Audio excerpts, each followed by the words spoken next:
Amigos de Reporte Índigo, hoy que está de moda y que ha salido por ahí el patrioterismo enfermizo y espantoso de la cultura de la mediocridad, de aquellos que denostan o que quieren coartar a los naturalizados mexicanos que lo han hecho por voluntad propia y que no jueguen en la selección nacional, acotándolo al tema del fútbol, aunque podríamos colocarlo en otros rubros, en una discriminación de verdad absolutamente fuera de sitio.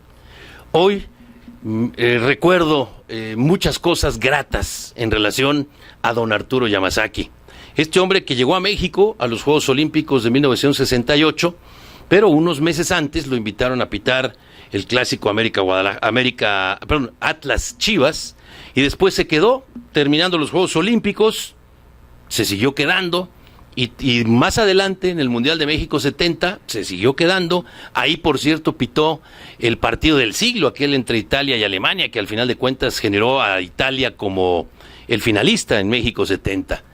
Lo recordaremos también en la película del Chanfle, para darles una idea de dónde estaba don Arturo Yamazaki, el árbitro que llegó a cambiar y a modernizar el arbitraje mexicano. Peruano de nacimiento, como mi madre, y decidió quedarse en México como mi madre. Quizá por eso me identificaba yo mucho con él, y muchas veces me decía casi paisano. Cuando nos encontramos en algunos estadios, un hombre que se retiró del arbitraje en 1975 dejando una gran huella.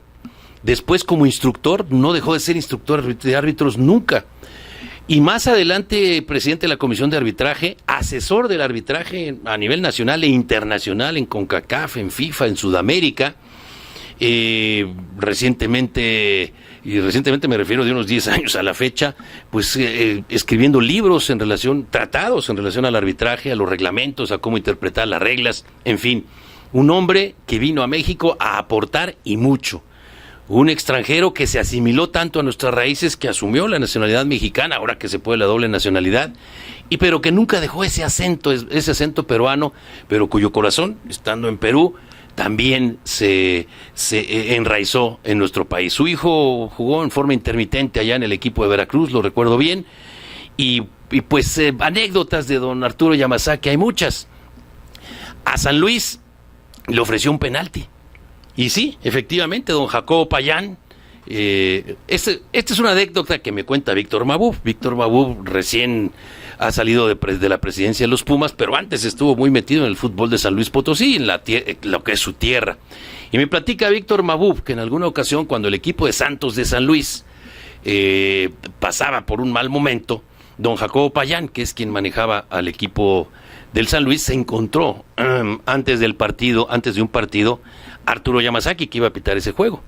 Y le dijo así claramente, entre broma y no broma, le dijo: don Arturo, échenos la mano para que no nos vayamos a segunda, márquenos un penalti a favor. Y don Arturo Yamazaki le contestó, le dijo: con todo gusto le regalo el penalti, nada más, siquiera lleguen cerca del área. Esa era parte del humor de don Arturo Yamazaki. Muchos como Yamazaki.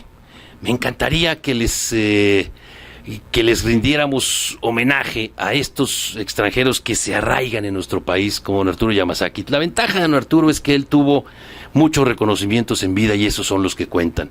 El fútbol mexicano lo ha honrado en varias ocasiones. El fútbol mexicano, no solamente a nivel federación, sino muchos clubes lo asimilaron. Él muchas veces asistió a los clubes a dar no solo conferencias, sino a orientar en la novedad de las reglas. Y a pesar de que se retiró hace muchos años, siempre estuvo vigente.